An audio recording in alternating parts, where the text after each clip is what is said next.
Kaşıntılar kanserin de bir belirtisi olabiliyor mu? Kaşıntıyla kanser arasında ilişki olabiliyor. Belli bir saatte başlıyor. Lenfomada da kaşıntı olur. Çok sıcak suyla yıkanırsanız o deşarj daha fazla olur. Yani azıcık böyle stresli olursanız o yüzünüzde güzel bir ışıltı yaratır. Uykusuzluk kanser hücrelerini tetikler mi? Vakaların çok büyük bir kısmında hastalık durumu yok. Bir kısmı kendileri meyilli, yani her şeyi kurcalamaya meyiller. Hani böyle yok acı yeme, tamam, zehir gibi acı da yemeyin. Çünkü acı yakar. Bir önceki kuşağda onları daha genç gösteren nedir? Onların tutkuları vardı.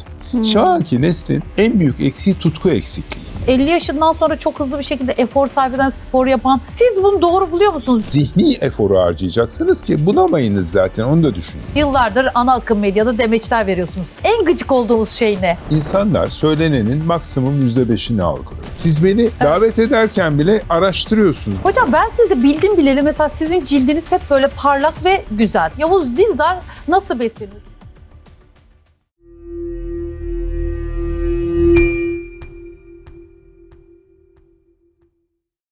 Efendim merhabalar, hoş geldiniz. Yavuz hocamla beraberiz. Hocam nerelerdesiniz? Gözüm yollarda kaldı. Buralardayız efendim. Bir telefonunuzla koştuk geldik biliyorsunuz. Allah razı olsun. Özledik sizi. Biz de. İzleyicilerimiz de özledi. Bugün çok önemli konulara değineceğiz arkadaşlar. Yaz dönemi, sağlıkla ilgili ihmal etmiyoruz sağlığımıza öncelikle. Dikkat edin. Ama yaz dönemi geldi diye şimdi yeni moda bir şey çıktı. Ne? Zayıflama iğneleri. Herkes bu zayıflama iğnelerine büyük rağbet gösteriyor. Sizce doğru mu? Şimdi efendim ben bu konuyu bilmiyorum. Bunu geçenlerde birisi rica etti, bir televizyon programında konuşalım diye. Ben de dedim ki olmaz. Ama burada konuşuruz. Çünkü her konuda herkesin bir fikri var, bilgisi de var mı derseniz bendeki bilgi şu. Etrafa bakıyorum, bu iğneyi kullananların suratı dağılıyor, onu biliyorum. Yani yaşlanıyorlar, çöküyorlar ve bunun herkes farkında. İğneyi kullanan kilo vermekse mesele çok başarılı ama metabolizmanın durumunu bilmiyorum. Diğer hastalıklarla ilişkisini bilmiyorum. Bir şeye faydalı olabilir falan diyor ama neşelerinin kaybolduğunu net olarak görüyorum, artı o yüzlerindeki yaşlanma hissi. Çünkü kastan mı götürüyor dediler, bir şeyden götürüyor dediler. Yani sadece yağdan götürmüyor, aynı zamanda da iskeleti ortaya çıkartacak bir kayıba neden oluyor. Dolayısıyla hatlarınız birazcık böyle iskeletora benzemeye başlıyor, öyle söyleyeyim size. O yüzden yani yazın ben zayıflayacağım, güzel olacağım bilmem ne ama işte akşam yemeğe gittiğimiz zaman yemek yiyemeyeceğim derseniz bence çok mantıklı bir şey olmaz. Evet. Hocam ama şöyle bir şey var. Mesela bu hani iştahını azalttığı söyleniyor ya. Aslında bize mutluluk veren de yemek mi? Yemek Tabii mi? efendim, bize mutluluk veren birkaç tane şey var hayatta yani. İyi bir insanla birlikte olmak, biraz arkadaş grubunun içinde neşeli kalmak. Şimdi onun dışında nedir fiziksel olarak insanı mutlu eden? Bir tanesi yemek bunlardan. Yani insan güzel bir konser dinlediği zaman da mutlu olur ama yemekten her zaman mutlu olur. Çünkü hem karnınızı doyurursunuz hem bundan keyif alırsınız.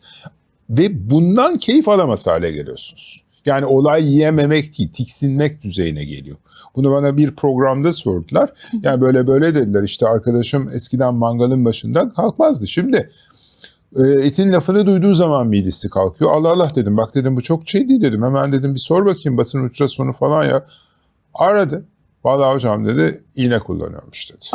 Şimdi bir erkek mangalın başından kalkmazken iğne kullandığı için eğer etin adını duyduğu zaman bu düzeyde bir etkileşime girebiliyorsa o zaman o iğne iyi bir şey değildir, onu söyleyebilirim. Bir de ben görüyorum bu zayıflayacağım diye mesela çok az yiyen insanlar gerçekten daha mutsuz ve daha depresik. Vücutlarından böyle dediğiniz gibi bir şey çekilmiş gibi, ruhları çekilmiş gibi. Valla iğneyi alanlar da onu gözlemliyorum ama insanların genelde zaten ruhları çekilmiş gibi dolanıyorlar. Çünkü genel olarak ruhlarında çekilme var, o belli zaten. Evet, böyle ülke böyle komple bir antidepresan sıksınlar uçaklarla. O zaman gereksiz gülümsüyorlar. O var zaten. Toplumda böyle gülümseyen bir grup da var. Bakıyorsun ama niye güldüğünü anlayamıyorsun. O da neye güldüğünü bilmiyor zaten. Niye gülüyor? Özellikle sokaklarda Allah aşkınıza şöyle bir bakın yani. İnsanlar gülümsüyor. Yaşlılar özellikle gülümsüyor. Bir gülümsüyorlar böyle. Hani niye gülümsüyorlar bilmiyorsunuz. Yani sorduğunuz zaman böyle yapıyor kafasını. Hani nedenini bilmediği bir gülümseme hali var. Belki derdi var ama işte ne yapalım, kadermiş, çekilecek şeklinde.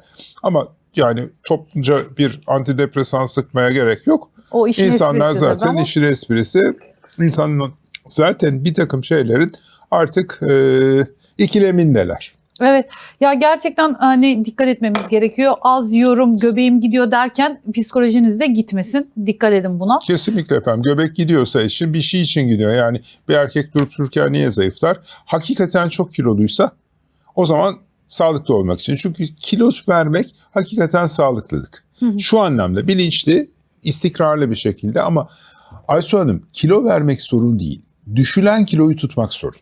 Evet. Bu benim deneyimim. Yani kişisel, ben kendimi bıraktığım anda ben bu kiloyu alırım. Garanti alırım. Çünkü hep böyle bir düzen içinde yaşıyorsunuz. Kalorinizi hesaplıyorsunuz. Bu tam böyle bu matematik hesabı yapar gibi, işte 3 kalori oradan 5 kalori buradan değil.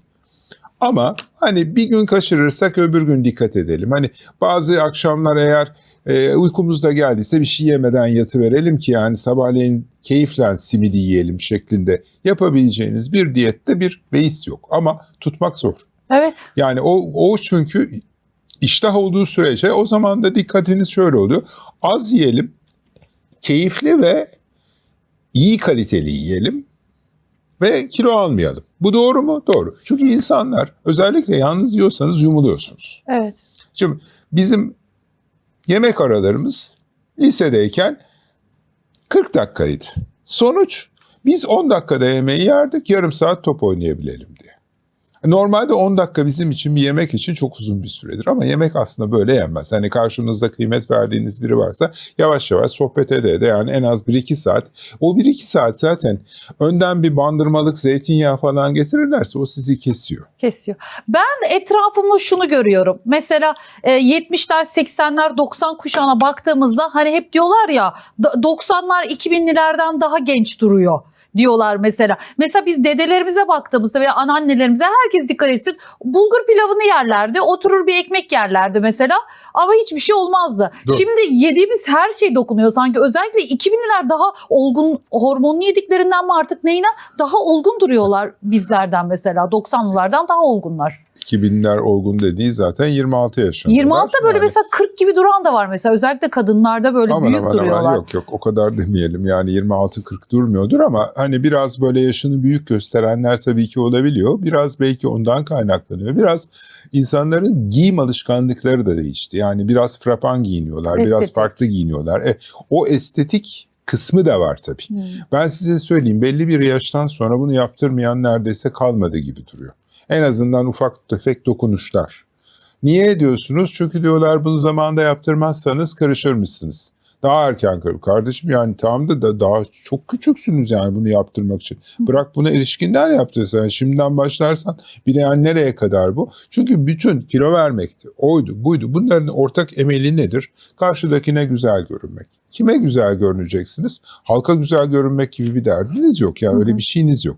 Demek ki karşıdan sizden hoşlanacak birine güzel görünmeniz gerekiyor. Ama inanın bana, özellikle hanımefendiler için söyleyeyim. Hani karşı tarafta diğerinin aradığı birinci derecede bir neşe arıyor. Yani bir şekilde bir eğlenceli olsun. Yani sürekli böyle karamsarlığa, bunalıma ilgi duyanlar da vardır. Ama bir yere kadar olur. Sonuna kadar böyle gidemezsiniz. O yüzden biraz neşelilik hali, biraz hayattan keyif alma. Yani şunu yapalım ya, yapalım aynı biçim olurdu ya diye karşılık verebiliyorsa mesela, bu en güzelidir. Bunun yapabilmeniz için de sizin sadece kendiniz olmanız gerekiyor. Yani kendinizi olmayı başardığınız anda, copycat değilseniz, kopya değilseniz, o zaman zaten karşı tarafı sizi orijinal diye kabul ediyor ve içselleştiriyor. Evet. Hocam şimdi mesela bir de şey çok moda oldu. Hani spor yapın, her yaşta yürüyün, tempolu yürüyün derken hani bakıyoruz 50 yaşından sonra çok hızlı bir şekilde efor sarf eden, spor yapan. Siz bunu doğru buluyor musunuz? Belli bir yaştan sonra daha mı duran, sadece mesela daha mı hafif yürüyüşler, yoksa abartımalı mı böyle denildiği gibi? Şimdi Aysu Hanım, şöyle söyleyeyim size, yani ben aktif bir yaşamdan yanayım. Hani ekstradan koşalım, ekstradan yürüyelim tarafında değilim. Yani ben buraya metro ile geldim. İşte metrodan indim, buraya kadar nereden baksanız bir 500-800 metre falan yol yürüdüm. Aynı şeyi dönüşte de yapacağım. Oradan oraya uğrayacak olursam eğer, bu daha da uzayacak belki de. Bu aktif yaşam benim için yeterli, ama vaktim var, ben spor yaparım istiyorum diyen varsa, tamam, jogging tarzında böyle hafif bir koşu, hafif bir egzersiz. Zaman zaman şiddetlenen, biz buna interval egzersizler diyoruz. Voleyboldan biliyorum. Yani böyle hafif hafif koşarken bir anda 100 metre depar, sonra yine hafif hafif koş, sonra yine 100 metre depar şeklinde. Onun etkisi farklı oluyor çünkü. Buna da eyvallah ama bütün hepsini mükemmelen yapan bir sevgili büyüğüm vardı. Yavuz dedi, ne yaparsan yap dedi. 70'ten sonra dedi her gün 10 kilometre koşuyordu. Bakın her gün 10 kilometre koşuyordu. 65-70 yaşındaydı. 70'ten sonra dedi kapasite düşüyor dedi. Ne yaparsan yap dedi. Yani hiçbir kötü alışkanlığın olmasın, zararlı hiçbir şeyin olmasın. Gayet güzel yaşıyor ona rağmen. Bu insanları ayakta tutan nedir? Belki bir önceki kuşağı da onları daha genç gösteren nedir? Ben size söyleyeyim, onların tutkuları vardı. Şu anki neslin en büyük eksiği tutku eksikliği. Tutkuları yok. Yani bir şeyi başarmak. Bu başarmak nedir? Siz çıkmışsınız, ben diyorsunuz medyada ilerleyeceğim, yürüyeceğim. Bu tutkudur efendim. Ben sizi çok uzun zamandır tanıyorum. Efendim birisi çıkıp diyebilir ki ben resimlerimi özgürce yapmak istiyorum. Ben bunlardan hayatımı Bu da bir tutkudur efendim. Ama hiçbir şey yani keyfe keder. Ya bu akşam ne yapsa bu tutkusuz yaşam insanları yaşlandırıyor. Onu kabul etmek Yaşam amacı. Bir hedef belirlemek. Yaşam amaçları yok, hedefleri yok. Biraz bizi suçlayabilirler. Sizin yüzünüzden hedefimiz yok diye ama o kadar da değil yani. Hani sokaktaki bir şeye fayda vermek uğruna da olsa ufak tefek bir yaşam amacınız herkesin olabilir. Hiçbir şey yapmıyorsanız öğrenmeye çalışırsınız. Öğrendiğinizi aktarmaya, bildiğinizi başkalarına kazandırmaya uğraşırsınız. Biz buna yaşam hedefi diyoruz. Bu misyonunuz varsa eğer o zaman zaten genç kalıyorsunuz, söyleyeyim size. Evet, yani o zaman belli bir yaştan sonra vücudu çok böyle efor harcayıp yormamak gerekiyor. Yok hayır. Ama eforu harcayacaksınız. Yani vücudun fiziksel yorgunluğuna değil, dengede zihni eforu harcayacaksınız ki bunamayınız zaten, onu da düşünün. Çünkü zihin efor içine girerse bir miktar stres de gerekiyor, onu da söyleyeyim. Yani insanlar işte stresimiz çok fazla. Abi bir stres zaten hayatı stres üzerine kurulu. Bütün vücut stresle çalışıyor. Stres olmazsa hayat olmaz ki. Zaten Mortingen oluyor ondan sonra gidiyorsunuz. Stresiniz falan bitiyor ama esas olan stresin kendisidir. Bu stres sizin baş edebileceğiniz maksimum ne kadar seviyeye çıkarılabiliyorsa o kadar seviyeye. Baş etmeniz önemli ama. Hani çok strese girdim, tamam girebilirsin ama baş etmeyi öğrendiğin anda bu iş bitmiş demektir.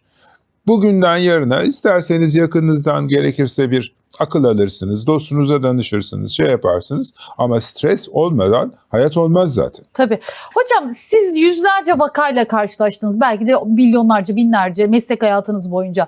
Vakalarda genel olarak ortak noktada gördüğünüz en büyük problem neydi? Mesela çok stresli, üzüntü, keder veya neyden dolayı mesela hastalıklarda bazı şeyleri tetikler mi? Valla ben size söyleyeyim. Vakaların çok büyük bir kısmında hastalık durumu yok. Sorun o. Tabii onlar işte taramayla ya da başka bir şey için gidiyor. Mesela diş problemi için gidiyor. Gelmişken size bir de bilmem ne yapalım diyorlar. Bir bakıyor sizde ama şey varmış diyorlar. %60'ı falan vakaların böyle tanı alıyor. Yani bu mesela hastalık durumu değil. O yüzden bu vakalarda bir şey var diyemiyorum. Bir kısmı kendileri meyilli. Yani her şeyi kurcalamaya meyiller. Ay şuna ama bir şey oldu. Acaba bir şey mi var? Baktırayım. Tam buradan çıkmıyor, başka yerden buluyor. Yani karnım ağrıyor diye gidiyor. Sende tiroid kanseri var çıkıyor.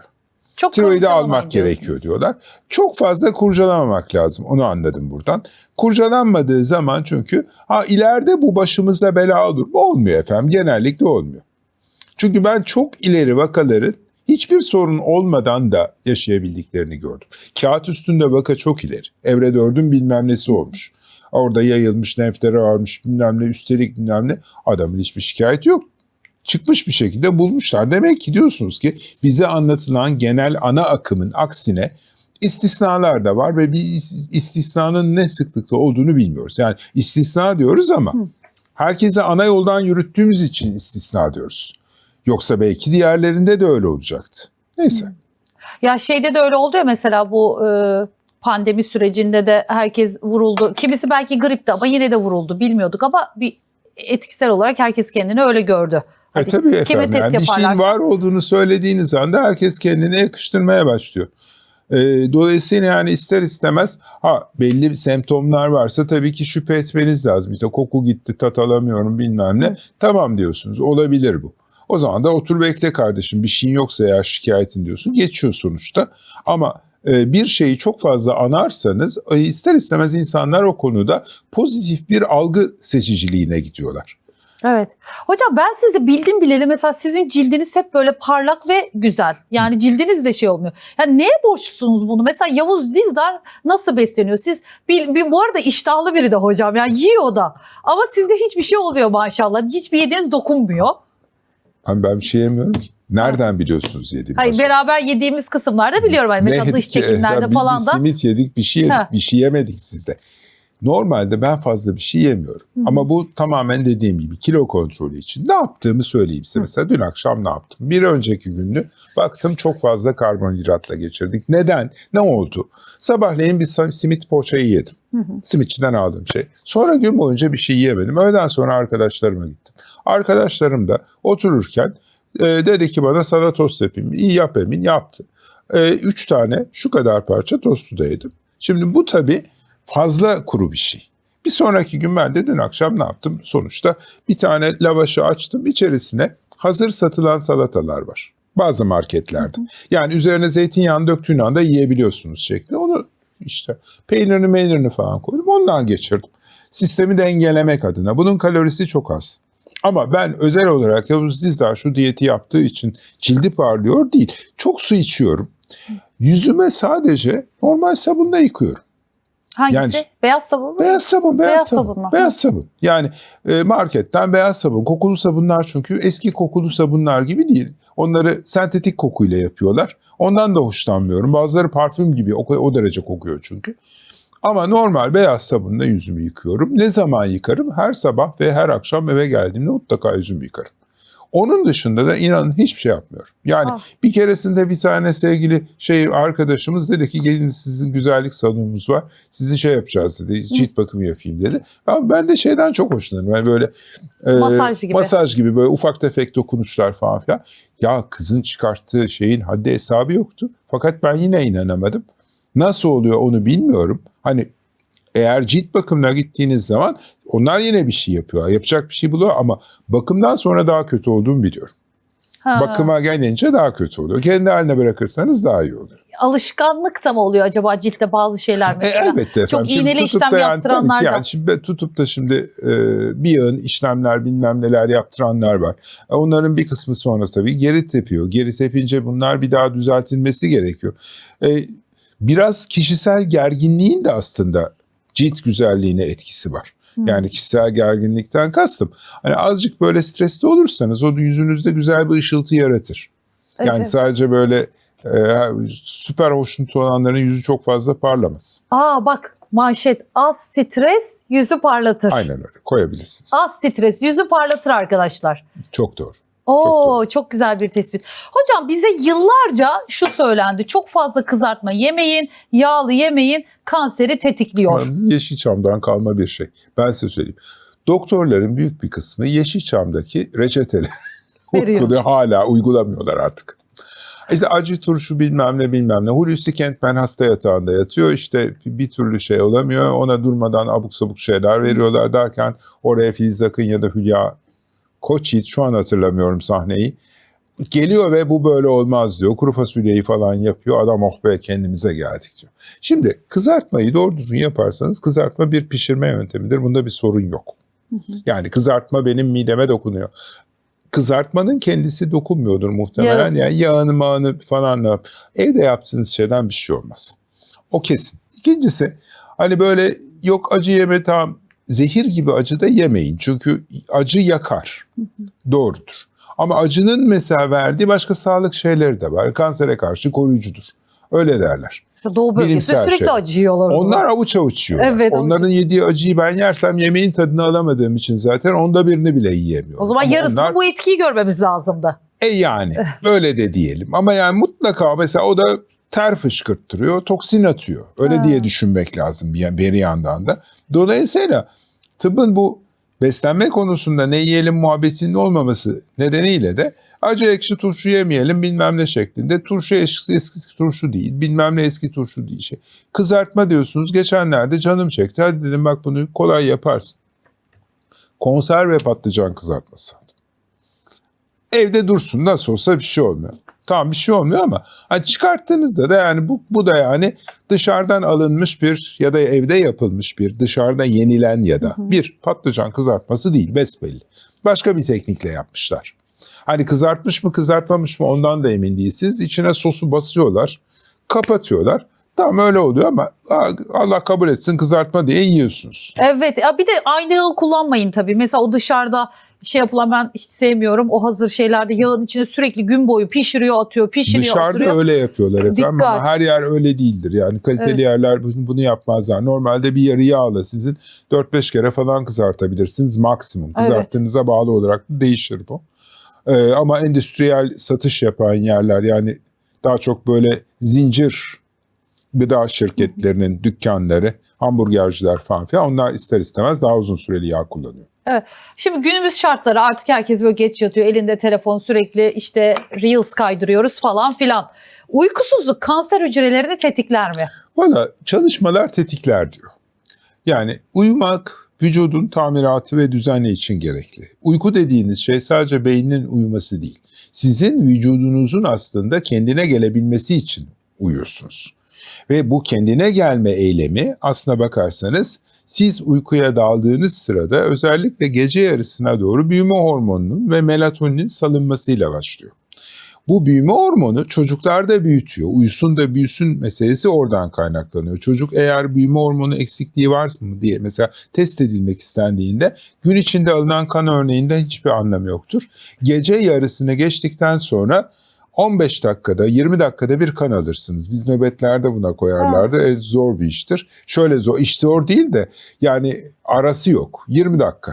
Bir kahve içersin tekrar kan almaya gelirsin. Bir daha kan almaya gelirsin. Dolayısıyla uykuyu atlarsanız bu periyodu kaçırıyorsunuz. Bu çocukta büyümeyi ama erişkinde de tamirat ve tadilat işlerinin yapılmasını sağlıyor. Dolayısıyla vücudun hata yapma riskini azaltıyorsunuz. Sabah şöyle kalktığınızda hani böyle çok susadığınızda böyle içersiniz bir şey oh be dersiniz.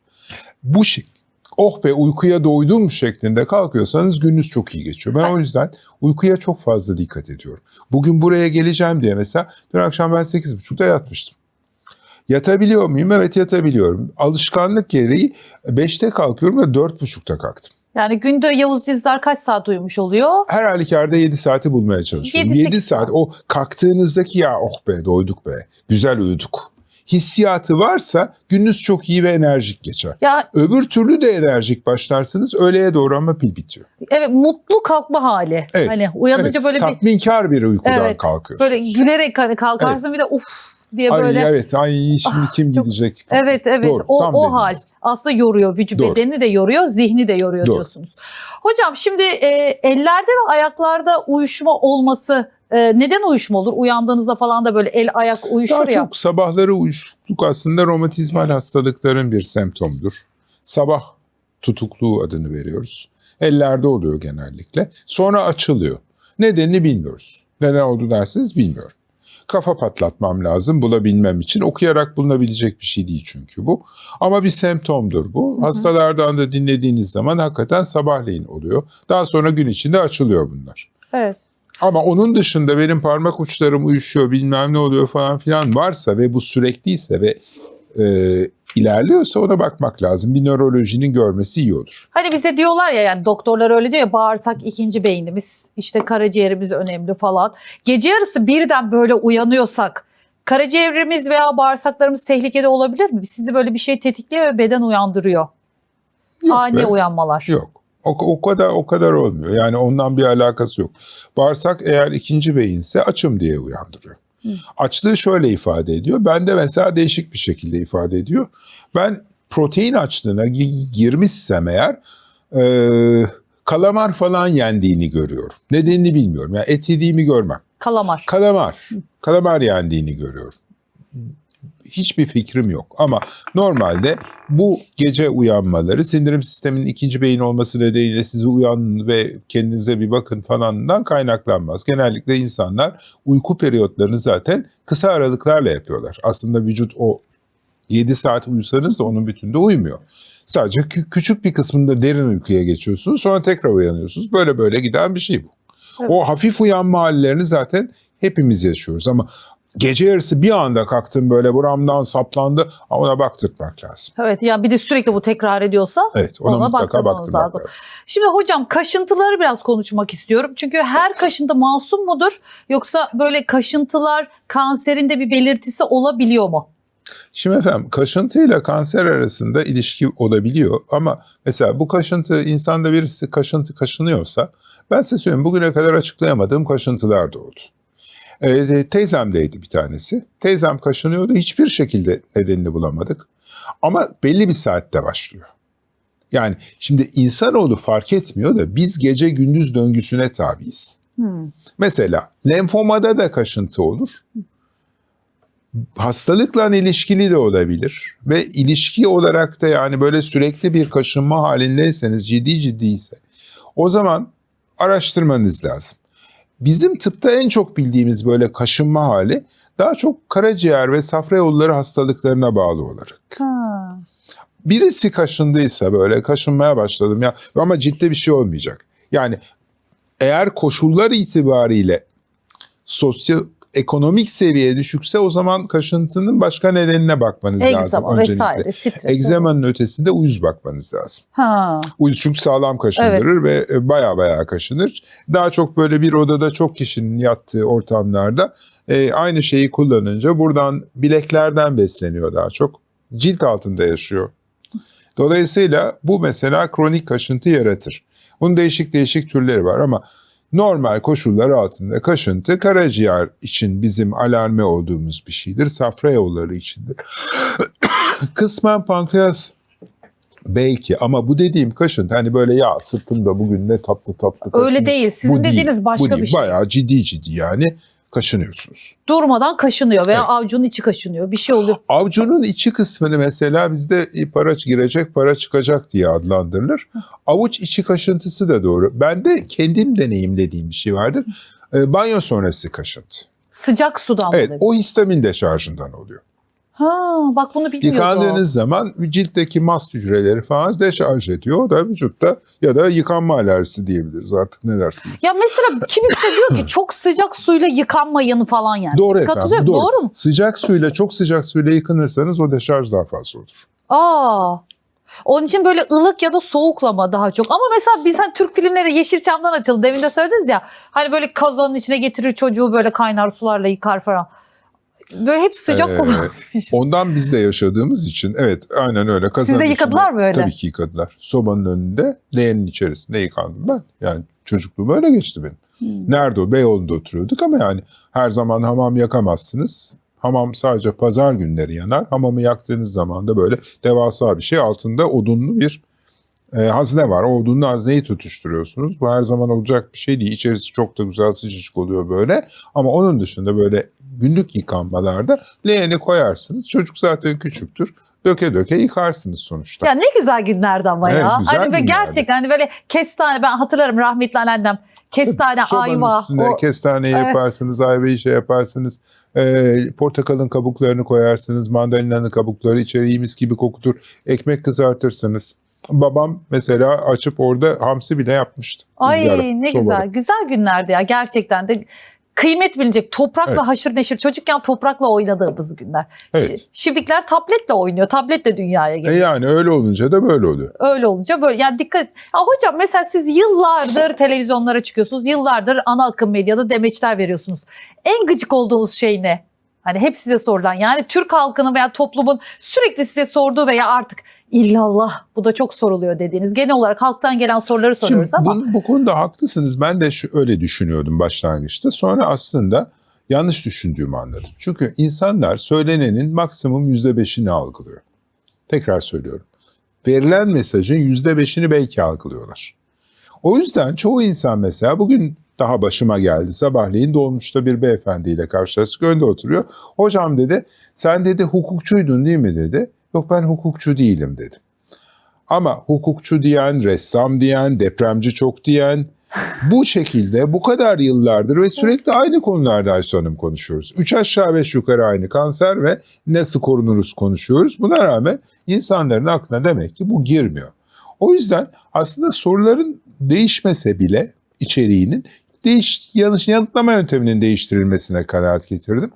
Ve bu konuda artık kızmıyorum. Fakat şuna mesela kızıyorum. Ana akım medya ellerinde bir yön şey var. İşte herkes birbirini tanıyor. Sonuçta birbirlerine soruları, el kartlarının sorularını sürekli aynı sorular geliyor. Veya bir araştırma Biz yapılıyor bir o gün. noktadan sonra sıkılıyorsunuz Evet. artık. Yeter yani, hala bunu mu konuşacağız'a geliyor. Yani böyle deliye taş atar gibi sürekli aynı şeyi, sürekli aynı şeyi, sürekli aynı şeyi. O zaman anlıyorsunuz ki aslında sizi konuk etmek istiyorlar da konu araştırmıyorlar.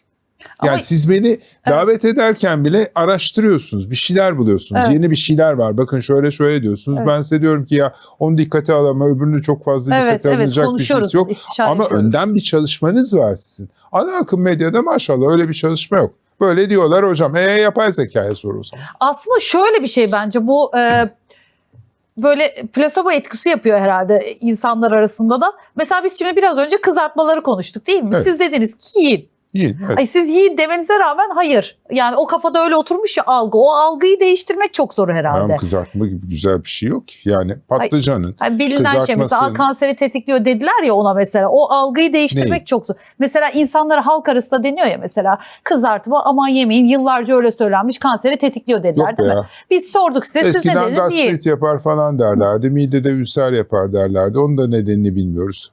Eskisine göre çok fazla ülser de görmüyoruz. Bunu da söyleyeyim. Ya da bize gelmiyor, hiç görmüyorlar. Bilmiyorum. Çünkü gerçeği görebilmeniz için bütün alanları görmeniz lazım. Şimdi bir iç hastalıklarının gastroenterolojisi gördüğü hastayı, gastriti, ülseri bana niye göndersin ki? Doğal olarak orada kalıyor. O yüzden ben etraftan dinleyerek duyuyorum ama o dinlediklerimin içinde mesela abi bende ülser varmış ya diyen yok. Eskiden herkes bir ülseri varmış derlerdi. 25 yıl önce. Evet. Onun ülseri varmış. Ay işte ülser hastasıymış falan der. Şimdi mesela o yok. Ya bunlar çok ilaç aldıklarından ya yediklerinin içeriğinin değiştiğinden ülser olmuyorlar. Ama şeyi söyleyeyim size, bir şekilde hastalıkların modelleri değişiyor, modellemeleri değişiyor. O yüzden insanlara, doktorlara özellikle ama söyleyeceksiniz Ayşe Hanım. Çünkü insanlara söylüyorsunuz, insanlar anlıyorlar da doktorlar anlamıyor. Hayat dinamik. Dinamik bir hayatta vücut da hayata göre değişiyor. Yani çocukların tipine bakın, eski tipler gibi değiller. Daha uzun boylu bunlar. Daha böyle yapılı şey olarak görünüyor. Bu sadece iyi beslenmelerinden kaynaklanmıyor. Ortalama olarak yaşam koşulları değişmiş artık. Daha tabii daha kilolu olacaklar. Çünkü sakinler, yapacakları bir şey yok. Yiyerek eksiği gidermeye çalışıyorlar. Vücut da bunun karşılığında değişiyor ama hastalık da değişiyor. Sadece vücut değişmiyor. Hastalık hali de değişiyor. Hastalık nedir artık sorusunun yanıtı bulanmaya başlıyor. Tiroidlerin büyük bir kısmını mesela rastlantıyla buluyoruz. Evet. Yani bize gösterilen cerrahi derslerindeki tiroidler böyle tiroidti bunlar. Kocaman tiroidleri vardı. Daha çok Karadeniz'den gelen kadınlar da oradaki işte bilmem neye bağlanırdı. Lahana yiyormuş, mahana yiyormuş falan diye. O doğru mudur değil midir hala emin değilim. Ama şu an o değil. Dolayısıyla hastalıklar ortam değiştikçe değişiyor. Tıp da dinamik. Yani ben bunları ezberledim, hepsinden 100 aldım, artık ben çok iyi dokuyum. Yok öyle bir şey. 5 yıl sonra insanlar değiştiği için tıp da değişmek zorunda. Evet. Mesela hocam şimdi kanserden çok aslında bizim ülkece ya veya dünyaca daha büyük problemlerimiz var. Daha büyük tehlikeler. Neymiş o? Bir, nüfusumuz azalıyor. İki, siz de mesela 2 yıl önce yaptığımız röportajda bunu söylemiştiniz. Çok net hatırlıyorum. Yan stüdyodaydı bu sefer galiba. Demiştiniz ki birkaç yıla otizmin daha da çok arttığını duyacaksınız. Böyle bir araştırma var demiştiniz. Hatta 2070'i işaret etmiştiniz. Otizmin mesela artması, artık anneannelerimiz, teyzelerimiz bile otizmin ne olduğunu biliyor. Doğru. Artıyor. Nüfusumuz gittikçe evlilik oranı düşüyor. Nüfus azalıyor. Çocuk yok ortada. Doğru. Kalp krizleri artıyor. Mesela aslında hastalığın çeşitleri de değişti yani. Tabii, işte bunu diyorum. Aynen bu. 2 yıl öncesine böyle bile farklı. Asistan gelmiş bana, diyor ki çocuk asistanı. Abi diyor siz haklısınız diyor. 3 sene önce başladığım asistanlığıma göre diyor çocukluk çağı astımı çok arttı diyor. Bak 3 yılda asistan bile fark etmiş durumun değiştiğini. Demek ki çok şey değişiyor. Ve bu otizm meselesi bizim aslında öncelikli meselemiz. Çünkü kanser o kadar değil. Kanserde bir şey olursa olur, olmazsa maliyet olur. Sorun değil ama otizmde başkasına bağımlısınız. Otizmi mesela kesin engelleyebilmemiz gerekiyor. Evet. Öyle bir hale geldi ki bazı ülkeler aileye ötenazi hakkı tanımaya aşamasına geldiler. Ay Allah korusun. Yani çünkü yapacağınız bir şey yok. Çünkü makul düşünün. Diyelim ki 50 yaşında baba oldu. 50 yaşındayken çocuk doğdu. Ne olacak sonuçta? Otizm oldu. 53 yaşında çocuğa dediler ki bu çocuk otistik 3 yaşındayken. Şimdi siz 53 yaşına 55 yaşına gelmişsiniz. Çocuk 5-6 yaşında. Bu çocuk normal ömrünü yaşayacak. Siz de diyelim ki 75'te gideceksiniz. Sonra ne olacak çocuğa? Çünkü birine bağımlı sürekli. Ama bunun nedenini bulmak lazım. Evet, Otizmi o nedenle tetikleyen bu ne? çok önemli. Geri kalanı o kadar önemli değil. Maliyet yaratır falandır filandır ama otizm çok önemli. Alzheimer mesela önemli ama ikinci dereceden önemli. Çünkü orada yaşam beklentisi belli artık yani. Evet, belli bir ileri yaştan yaşa sonra. gelmiş ama otizm daha çocukluğunun başında. O nedenle değişen yaşam koşullarının getirdiği hastalık sistematiği değişiyor. Evet. Bu yüzden de tıp sürekli dinamik kalmak zorunda. Vatandaş bunu anladı.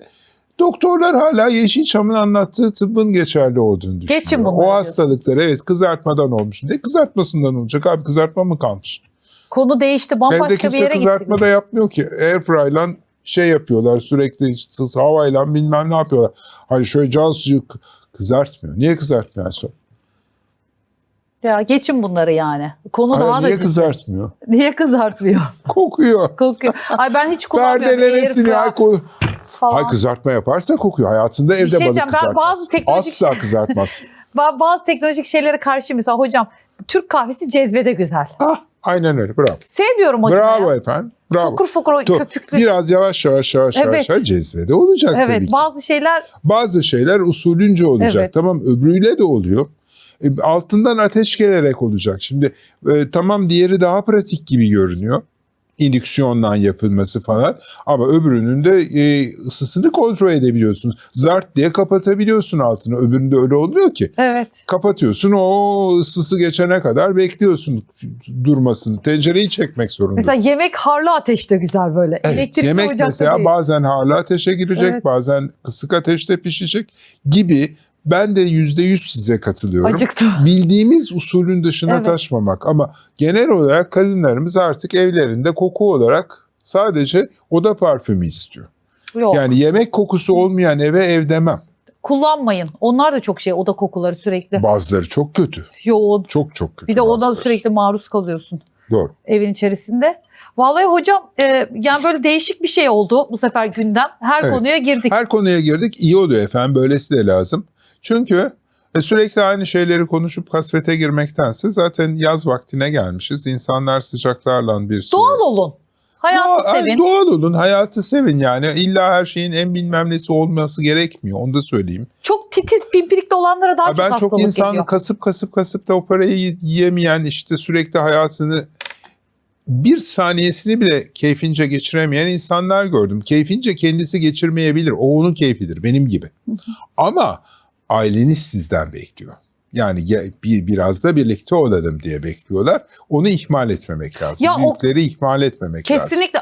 Bu da çok mutluluk veriyor. Evet. Aile bağları. Evet. Aile bağları. Evet, onu kaybetmemeleri lazım. Evet. Ya artık bizi o kadar gerdiler ki hocam. Yok aloe vera için, yok şunu yapın, yok bunu yapın. Sanki hani şey var da bir dikkatli olun falan diye böyle bir rahat bir salın bazen de hiçbir şey yapmayın. Tabii yani Değil mi? günlük yaşamda nasıl gördüyseniz annenizden babanızdan öyle gidin. Aynen öyle. Hocam değer kattınız vallahi Ya, çok o değer keyifliydi. sizden kaynaklanıyor aslında. Teşekkür ediyorum. İyi ki geldiniz. Teşekkür ederim. Yine sorularınız varsa merak ettiklerini videonun altına yazabilirsiniz arkadaşlar. Böyle ara ara Yavuz hocamla keyifli sohbet yapalım. Hep bir insanların içini karartacağız. Doğru Şey, efendim. korku Doğru, pompalayacağız. sürekli korku pompalayacağız. Sürekli öyle yapıyorlar yani. Gülün, sevilin, gezin, tozun değil mi? Kesinlikle. Ay sonra bunu bari siz söylemeyin. Siz seviyoruz. Ay. Yeni bölümde görüşmek üzere. Hoşça kalın.